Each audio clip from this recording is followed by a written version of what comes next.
धन्यवाद सुरेंद्र जी। पहले तो आईपा परिवार को गणतंत्र दिवस की और आईपा परिवार देख रहे सभी दर्शकों को गणतंत्र दिवस की ढेर सारी शुभकामनाएं।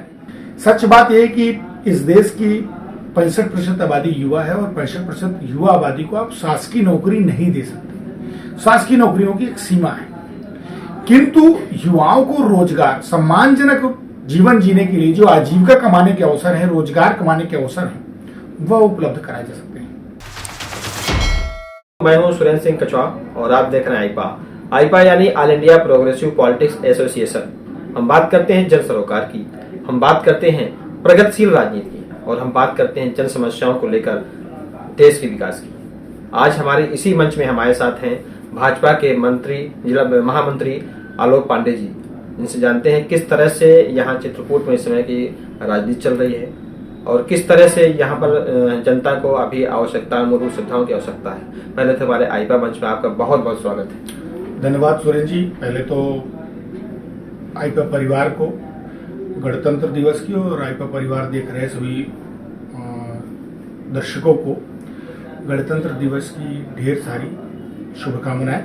जैसा कि आपने बात की कि जन सरोकारों से जुड़ा है आपका संस्थान, आपका चैनल, निसंदेह जन सरोकारों की बात करके ही हम लंबे समय तक राजनीतिक मूल्यों को और संवैधानिक मूल्यों को बचाए रख सकते हैं। इस समय विधानसभा चुनाव भी नजदीक है, सभी पार्टियां चुनाव प्रचार के लगी हुई हैं और आप एक युवा नेता हैं, तो क्या लगता है जो ये वर्तमान की राजनीति चल रही है, क्या आप इस राजनीति से संतुष्ट हैं? देखिए, प्रचलित व्यवस्था में 2014 के बाद राजनीति में बड़े बदलाव आए हैं। निसंदेह युवाओं के लिए राजनीति में स्कोप एक लंबे कालखंड के बाद अब दिखा है। पहले युवा राजनीति में वॉलंटरी फोर्स की तरह होता था, लेकिन भारतीय जनता पार्टी में यह अवसर मिला कि एक सामान्य कार्यकर्ता, बूथ का कार्यकर्ता भी पार्टी के वरिष्ठ पदों पर जा सकता है और अब धीरे धीरे युवाओं ने भी सक्रिय सहभाग किया है। युवा जॉब सीकर की जगह जॉब क्रिएटर बनने की दिशा में बढ़ा है। तो युवाओं ने जैसे जैसे राजनीति को भी क्षेत्र मानकर और समाज जीवन के अन्य क्षेत्रों में भी योजना करके बातचीत शुरू की है, तो एक परिवर्तन आया है और युवा बदलाव के लिए तैयार हुआ है। क्या लगता है अभी जो ये राजनीति में नेता एक दूसरे पर छींटे कसी करते हैं, अभद्र कमेंट करते हैं, तो क्या ये राजनीति सही है? देखिए, मर्यादा में रहकर आरोप लगाना, आरोप प्रत्यारोप करना, ये राजनीतिक परिपाटी रही है, लेकिन मर्यादाओं को भूलकर परे जाना, मर्यादाओं की सीमा को लांघ कर जाना, आरोप लगाना या छींटाकसी करना निसंदेह ठीक नहीं है, राजनीतिक मूल्यों के लिए भी ठीक नहीं है और आने वाली पीढ़ियों को भी प्रदर्शित करने की दिशा में, दिशा देने की दिशा में ठीक नहीं माना जाएगा। हालांकि हम बात करते हैं चित्रकूट की, क्योंकि चित्रकूट में काफी पिछड़ा इलाका है, हमारा बुंदेलखंड का सबसे पिछड़ा इलाका है और नीति आयोग भी यही कह रही है कि चित्रकूट पिछड़ा है।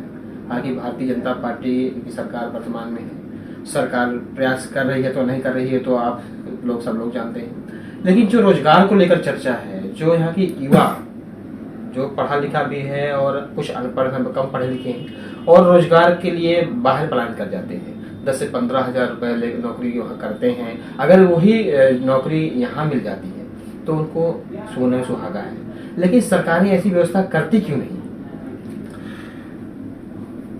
देखिए, व्यवस्था ये है कि अगर समस्याओं का उन्मूलन हो जाएगा तो फिर किन मुद्दों पर राजनीतिक दल चुनाव लड़ेंगे। इसी परिपाटी को लेकर पूर्ववर्ती सरकारों में या पूर्ववर्ती राजनीतिक जो दल सरकार चलाते रहे, उनकी मंशा यही रही। सच बात यह है कि इस देश की 65% आबादी युवा है और 65% युवा आबादी को आप शासकीय नौकरी नहीं दे सकते। शासकीय नौकरियों की एक सीमा है, किंतु युवाओं को रोजगार, सम्मानजनक जीवन जीने के लिए जो आजीविका कमाने के अवसर है, रोजगार कमाने के अवसर है, वह उपलब्ध कराए जा सकते हैं। कोई, आप जैसा कि आपने कहा कि बहुत सारे युवा शिक्षित हैं तो वो दूसरे प्रकार के काम करेंगे, जो कम पढ़े लिखे हैं लेकिन उन्हें ट्रेंड करने की परिपाटी बने। तो मुझे लगता है कि पहली बार देश में एक स्किल डेवलपमेंट मंत्रालय बना। ये स्वामी विवेकानंद जो चाहते थे कि एक नया भारत निकल पड़े, भड़भुंजे के भाड़ से, खेत खलिहानों से, कल कारखानों से, मोची के लोहार की धौंकनी से, कुम्हार के चाक से।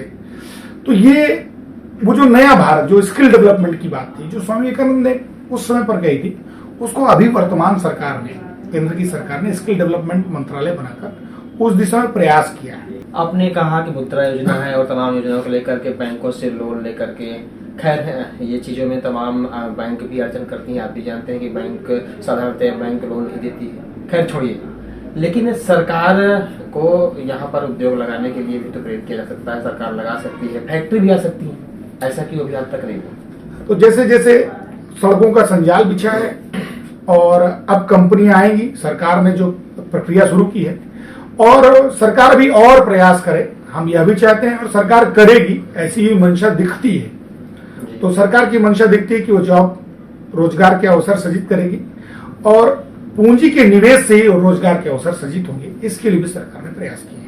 आलोक जी, आप भी यही लोकल से हैं और पाठा क्षेत्र से भी बिलोंग करते हैं। पाठा क्षेत्र में काफी समस्याएं हैं, पानी को लेकर कहा जाए तो वहाँ समस्याएं हैं, शिक्षा के लिए देखा जाए तो शिक्षा के लिए भाई समस्याएं हैं। तो क्या लगता है कि सरकार को शिक्षा की दिशा में, क्योंकि हमारा चित्रकूट बहुत ही दृष्टि प्रभावित था, यहाँ शिक्षा के लिए छोड़िए, खाने के लिए समस्या थी पहले, ऐसा कहा जाता है, मैंने सुना। क्या लगता है शिक्षा के देश में सरकार को क्या काम करने की भी जरूरत है? बुनियादी शिक्षा के सवाल पर पड़ोसी विद्यालय नीति के आधार पर हर गांव में विद्यालय खोले गए। विद्यालयों के लिए जो शिक्षकों, मूल आवश्यकता थी शिक्षक, उस पर किसी सरकार ने ध्यान नहीं दिया था। अभी नई शिक्षा नीति जो बनी है, उस नई शिक्षा नीति में शिक्षा के मूलभूत आवश्यकताओं को पूरा करते हुए आगे प्रभावी तरीके से काम करने की मंशा दिखती है। लेकिन इन 2 वर्षों से कोरोना काल चल रहा है तो पढ़ाई हो नहीं पा रही। इंटर तक तो यहाँ व्यवस्थाएं हैं। हमें हमारी जो चित्रकूट की जो युवा पीढ़ी है वो तैयारी करने के लिए परेशान है। घर से गरीब है, पैसा मिल नहीं रहा आपको, वो तैयारी करने बाहर जाएंगे तो पैसे की जरूरत पड़ती है। तो ऐसी व्यवस्था जो यहाँ पर तैयारी कर सकें और अपने जॉब के लिए काफी समस्याएं होती हैं, परेशान होते हैं, 2-4 साल काटते हैं बच्चे, अगर वही चीज यहाँ हो जाए तो ज्यादा संभव है। नहीं, आपने जो बात कही निसंदेह बहुत महत्वपूर्ण बात है कि सच बात है, जो आर्थिक रूप से विपन्न बच्चे हैं वो बाहर जाकर तैयारी नहीं कर सकते, क्योंकि वो वहाँ का जो रहने का खर्च है वो नहीं उठा सकते। इसके लिए उत्तर प्रदेश सरकार ने जो अभ्युदय कोचिंग की योजना की, जिसमें ऑनलाइन कंटेंट भी मिलता है और पूरा प्रयास किया है, ये एक अभिनव प्रयास है। अभी उसमें और कितना उसका एक्सपेंशन होना चाहिए। अभी वो मंडल स्तर पर उसकी योजना रचना थी और उसमें तकरीबन 10-12 लाख विद्यार्थी पंजीकृत हुए हैं और उनको ऑनलाइन कंटेंट मिल रहा है। मतलब उनको जो मटेरियल, स्टडी मटेरियल चाहिए, घर पर भी उपलब्ध कर सकते हैं। आलोक जी, हमारा एक प्रश्न है, हम काफी दिनों से इसमें चर्चा कर रहे हैं, स्वास्थ्य को लेकर के। सारी राजनीतिक पार्टियां स्वास्थ्य पर बहुत ध्यान देती हैं कहने पर, यानी बातचीत तो करते हैं, मुद्दा रखते हैं, लेकिन स्वास्थ्य पर ध्यान नहीं जाता। आपके जिला चिकित्सालय है, ये एक रिफर सेंटर बनकर रह गया है, आप ही लोग कुछ नेता ने कहा और सच है, आप लोग जानते हैं। तो स्वास्थ्य के लिए यहाँ पर सरकार को और क्या ऐसी चीजें करनी चाहिए जिससे लोगों को, क्योंकि यहाँ पर काफी पाठा एरिया है और यहाँ व्यवस्थाएं हो सके। लोग बाहर इलाहाबाद जाते हैं तो बहुत सारा पैसा लगता है और लोग परेशान होते हैं, कहीं ना कहीं खेत और बेच करके इलाज कराते हैं। क्या लगता है यहाँ भी क्या हो सकता है, जैसे ट्रामा सेंटर? नहीं, हमारा जिला डिप्राइव्ड जिला है, हमारा जिला वंचित जिला है। लंबे समय पर आपने पहले ही कहा कि दस्यु प्रभावित रहा, तो यहाँ निवेश भी कोई नहीं करना चाहता था, कोई पैसे लाकर यहाँ अपना हॉस्पिटल भी नहीं खोलना चाहता था। लेकिन पिछले 6-7-8 सालों में जब धीरे धीरे प्रयास शुरू हुए और अब जब कानून व्यवस्था का राज हुआ है तो निवेशकों ने निवेश किया है। अब आपको रहने के लिए होटल मिलने लगे हैं, थोड़ा पूंजी आने लगी। जब पर्यटक आता है तो पूंजी आती है। हॉस्पिटल्स के लिए ये है कि अभी जो डिस्ट्रिक्ट हॉस्पिटल है उसमें बहुत सारे डॉक्टर जो बैठते थे वो सुविधाएं नहीं देते थे।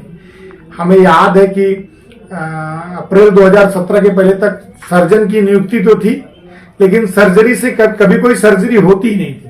वो आपने वही कहा कि रेफर सेंटर के रूप में डेवलप किया गया। लेकिन धीरे धीरे अब क्या है कि सीजेरियन प्रसव होने लगे हैं। एक सकारात्मक बदलाव है। अभी और कुछ करने की जरूरत है। तो अभी जैसा कि उत्तर प्रदेश सरकार भाजपा की सरकार ने कहा है, मुख्यमंत्री योगी आदित्यनाथ ने, कि हम हर जिले को एक मेडिकल कॉलेज देंगे। तो मैं यहाँ के जागरूक लोगों से भी आग्रह करूंगा और विभिन्न राजनीतिक दलों से भी आग्रह करूंगा कि वह सब सक्रिय होकर, राजनीतिक हितलाभ की बात नहीं है, यह हमारे क्षेत्र के विकास की बात है। सभी राजनीतिक दल इस मुद्दे पर एकमत होकर के सरकार से प्रभावी मांग करें। आलोक जी, हम एक आपकी याद आ गया हमको इस स्वास्थ्य को लेकर के हम लगातार इंटरव्यूज कर रहे हैं, आप देख रहे हैं। इसी विषय में हमने स्वास्थ्य के में जाकर विभाग में जाकर के जिला चिकित्सालय के एक डॉक्टर से इंटरव्यू किया था। उन्होंने जिला चिकित्सालय की सच्चाई बताई थी। उनमें से सीएमएस जो आपके मुख्य अधीक्षक हैं, उन्होंने उनको नोटिस भेज दिया सच्चाई बताने पर। एक्चुअली में मैंने वो इंटरव्यू देखा नहीं है, तो उन्होंने क्या बातें रखी हैं और किस मुद्दे पर उन्हें नोटिस दिया गया होगा, तो यह दोनों अब जारी करने बताने वाले डॉक्टर ने क्या क्या विषय आपके साथ रखे होंगे, आपके प्रश्न के सापेक्ष जवाब दिए होंगे उन्होंने। अब एक गवर्नमेंट एम्प्लॉय की अपना कोड ऑफ कंडक्ट होता है, अगर वो उसका वायलेशन करता है तो उसका वरिष्ठ अधिकारी उसको कोई नोटिस जारी कर सकता है। अब उन्होंने किन कारणों से उन्होंने नोटिस जारी किया है, हम कारण यह तो मैं हमें कारण मालूम बता दे रहे हैं। नहीं, उन्होंने कहा कि डॉक्टर्स अवेलेबल ज्यादा नहीं होते हैं। डॉक्टर्स पोस्टिंग तो है लेकिन अवेलेबल नहीं है जी। यहाँ पर गायनोलॉजिस्ट डॉक्टरों की जरूरत है, सिंगल एक होने का उन्होंने ये हमसे जानकारी दिया था। अपनी जो वहाँ की समस्याएं हैं उन्होंने बताया था, जिसको लेकर सीएमएस ने उनको नोटिस दिया। उन्होंने डॉक्टर ने हमको खुद फोन किया कि आप इंटरव्यू के कारण हमें नोटिस मिली। आप वर्तमान की सरकार है नहीं, मैं आप जो कह रहे हैं, आपने जो बताया उसके आधार पर मैं मानता भी हूँ। और दूसरा एक चीज और भी है, उन्होंने क्या क्या बताया है, किन प्रश्नों के सापेक्ष कोड ऑफ कंडक्ट रहा होगा। सरकार ने नियुक्ति अगर कर रखी होगी और किन्हीं कारणों से वो डॉक्टर उस दिन नहीं रहा होगा, अगर डॉक्टर ड्यूटी पर नहीं रहा है तो मेरा आग्रह है आप सभी से भी, आप पत्रकार साथियों से भी और जनपद चित्रकूट के सभी बुद्धिजीवियों से, और जो लाभार्थी या जो भी तीमारदार मरीज या तीमारदार हॉस्पिटल जाते हैं, वह इस बात की लिखित शिकायत जरूर करें। अगर डॉक्टर टाइम पर नहीं पहुंच रहे हैं तो वह लिखित शिकायत जरूर करें। आगे हम बात करते हैं इस समय जो चल रहा है चुनाव। इस समय लगातार सभी पार्टियां काफी जोर शोर से लगी हुई हैं, दमखम दिखा रही हैं। तो क्या लगता है कि इस समय आप भाजपा के जिला महामंत्री हैं और इसमें क्या क्या मुद्दे हैं आप लेकर के जनता की बीच आ रहे हैं? हम फर्क साफ है कि मुद्दे के साथ गए हैं कि पूर्व में सरकारें वित्तीय स्कूलों में वित्तीय घोटाले करती थी। हम 1,38,000 विद्यालयों का कायाकल्प लेकर जा रहे हैं। शिक्षा, स्वास्थ्य, सुरक्षा, रोजगार, इनके क्षेत्रों में कृषि विकास, कृषि के 4.5 वर्षों में जो उत्तर प्रदेश में काम हुए हैं, उन कामों के आधार पर हम जन संवाद कर रहे हैं। और हमें काम के आधार पर जो हमने अंत्योदय चिंतन किया है और आधारभूत संरचनात्मक विकास किया है और विकास को एक गति दी है, उसके आधार पर अपार जन समर्थन मिल रहा है। जनपद चित्रकूट के लिए कहूं तो 862 मतदान बूथ हैं इस जिले में, और 862 में से 862 मतदान बूथों पर भारतीय जनता पार्टी हर बूथ जीतकर, जनपद चित्रकूट के दोनों सीटों को जीतकर उत्तर प्रदेश की 300 सीटों को जीतते हुए पूर्ण बहुमत की पुनः सरकार बनाएगी और विकास की गति को हमारा एक क्वेश्चन लास्ट है आपसे, जो इस समय जो राजनीति चल रही है धर्म, जाति और मजहब को लेकर, क्या लगता है कि धर्म, जाति, मजहब की जो राजनीति करते हैं, क्या ये सच में सही है, ऐसे करना चाहिए या गलत है? राजनीति विशुद्ध रूप से विकास के मुद्दों पर की जानी चाहिए और विकास के मुद्दों पर ही राजनीति होनी चाहिए। लेकिन इस देश में वोट बैंक तुष्टीकरण की राजनीति करने वाले राजनीतिक दलों ने हमेशा सत्ता पाने के लिए इस देश के साथ समझौता किया, राजनीतिक मूल्यों की तिलांजलि दी और वोट बैंक तुष्टीकरण किया है। भारतीय जनता पार्टी का पूर्ण विश्वास है विकास के मुद्दे पर चुनाव लड़ना, विकास के मुद्दे पर राजनीति करना। धर्म आस्था का विषय है, धर्म भावना का विषय है, राजनीति का विषय नहीं है। बहुत बहुत धन्यवाद हमारे आईपीआर मंच में आपका आने के लिए। धन्यवाद सुरेंद्र जी, मुझे अवसर देने के लिए। ढेर सारी बधाइयाँ आपको। अभी हमारे साथ थे भाजपा के जिला महामंत्री आलोक जी पांडे, जिन्होंने बताया कि चित्रकूट जिला काफी पिछड़ा इलाका है, यहाँ पर इंडस्ट्री एरिया होना चाहिए, क्योंकि यहाँ पर काफी दिनों से दस्यु प्रभावित पूरा क्षेत्र था और लोग यहाँ इन्वेस्ट करने आते थे, लेकिन दस्यु के कारण यहाँ नहीं इन्वेस्ट कर पाते थे। हालांकि यहाँ शिक्षा और स्वास्थ्य पर और रोजगार पर कोई भी सरकार आए, यहाँ ध्यान देने की जरूरत है। आईपा मंच के लिए कैमरामैन रामचंद्र मिश्रा के साथ सुरेंद्र सिंह कछवा, चित्रकूट।